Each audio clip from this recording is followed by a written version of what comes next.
비가 내리는 서울의 거리를 택시가 미끄러지듯 달렸다. 창문에 머리를 기대고 익숙한 아파트 단지가 스치듯 지나가는 걸 보며 나는 깊은 통증을 느꼈다. 복부가 욱신거렸지만 약 봉투를 쥔 손이 떨리지 않게 애썼다. 병원에서 퇴원한 지 겨우 사흘, 이 순간을 얼마나 기다렸던가. 집으로 돌아와 따뜻한 이불에 누워 어머니의 목소리를 들으며 쉬는 상상. 하지만 그 기대는 이미 산산조각 났다. 수술 후 마취가 채 가시지 않은 상태에서 어머니의 전화가 왔었다. 언제 오냐? 그 목소리는 차갑고 서둘렀다. 나는 약하게 웃으며 물었다. 보고 싶다고 하시지 그래요. 침묵이 길게 이어졌다. 방을 정리해야 하니까 그 말에 나는 그냥 어머니의 무뚝뚝한 성격 탓으로 돌렸다. 한국 사람들처럼 가족이라도 감정을 직설적으로 드러내지 않는 법이니까. 택시가 우리 동네로 들어서자 나는 그것을 봤다. 현관 계단에 쌓인 검은 쓰레기 봉투 6, 7개 비에 젖어 부풀어 오른 채 테이프로 대충 봉해진 모습이 마치 버려진 쓰레기 더미 같았다. 내 이름이 적힌 라벨이 비에 번져 흐려져 있었다. 나는 눈을 깜박였다. 약 기운이 아직 남아 환각을 보는 건가 싶었다. 택시가 멈추고 나는 서둘러 돈을 치렀다. 약 봉투에서 병이 미끄러져 떨어지며 젖은 계단에 툭 소리를 냈다. 몸을 숙여 주우려다 복부가 당겨 숨이 멎을 듯 아팠다. 공기에는 젖은 낙엽 냄새와 세탁 세제 향이 섞여 퍼졌다. 한국의 이런 동네에서 누군가의 삶을 검은 봉투에 담아 버린다는 건 그 관계를 완전히 끊겠다는 뜻이었다. 문을 두드리기도 전에 문이 열리며 어머니가 나타났다. 김순자 씨, 카디건을 입은 채 팔짱을 끼고 서 있었다. 그녀의 눈이 나를 스치듯 훑었지만 어떻게 됐어? 같은 말은 없었다. 대신 더 나은 세입자가 들어올 거야. 그 말에 나는 멈칫했다. 농담인가 싶어 그녀의 얼굴을 살폈지만 진지했다. 뭐라고요? 수술 중에 내 방을 새놓으셨어요. 그녀는 어깨를 으쓱했다.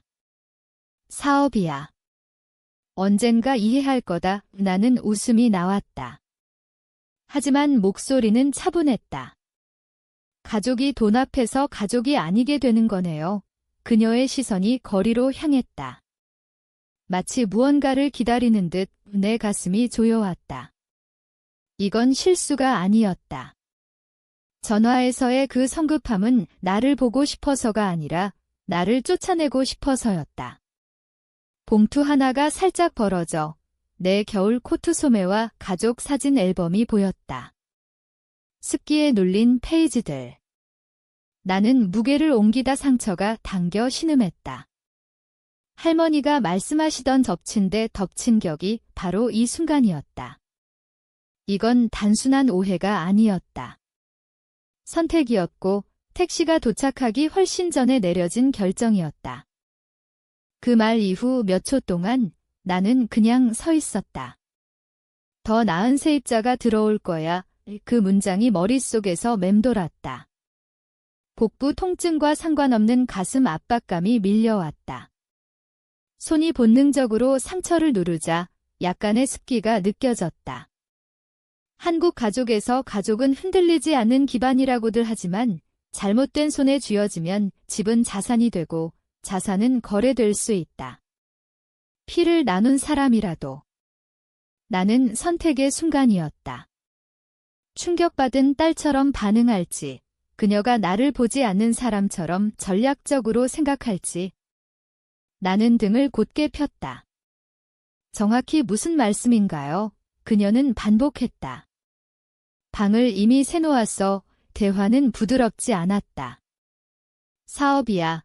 개인적인 게 아니야. 안에서 웃음소리가 들려왔다. 가구를 끌거나 상자를 옮기는 소리.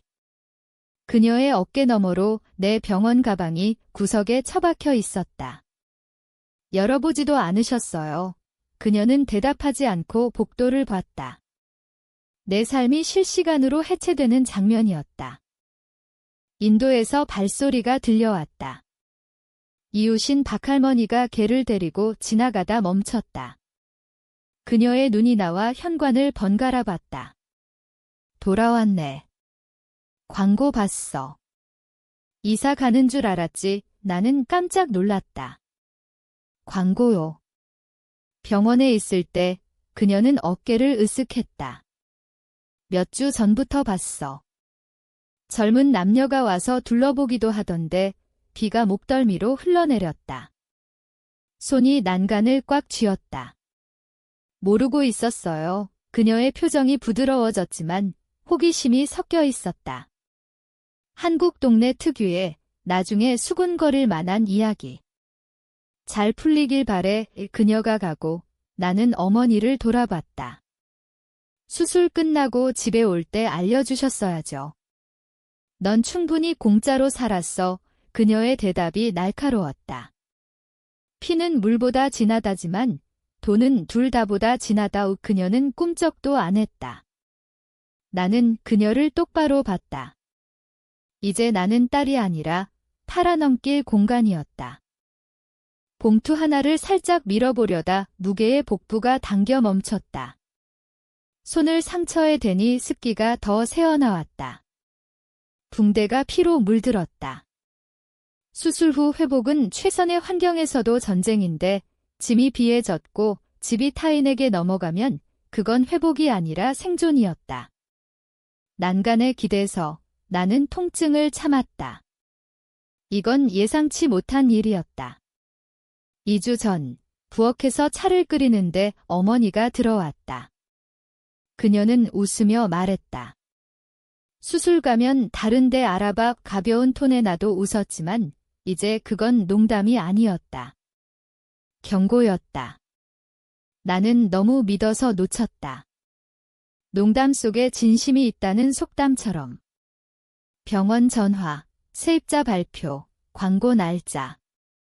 패턴이 분명했다. 비가 도로를 어둡게 물들였다. 지나가는 차가 나를 힐끔 봤다. 현관은 이제 공공 무대였다. 형제들이 알았을까? 그들이 도와 짐을 쌌을지도. 증거 없이 의심은 무거운 짐이지만 있었다. 이제 체스처럼 조용히 몇 수 앞을 봐야 했다. 비가 새졌지만 나는 앉지 않았다. 무너지면 그녀가 원하는 장면을 줄 뿐. 주머니에서 폰을 꺼내 은밀히 카메라를 켰다. 봉투, 테이프, 코트 소매. 증거였다. 프레임 구석에 무언가 포착됐다. 이건 타이밍이 아니었다. 연출이었다.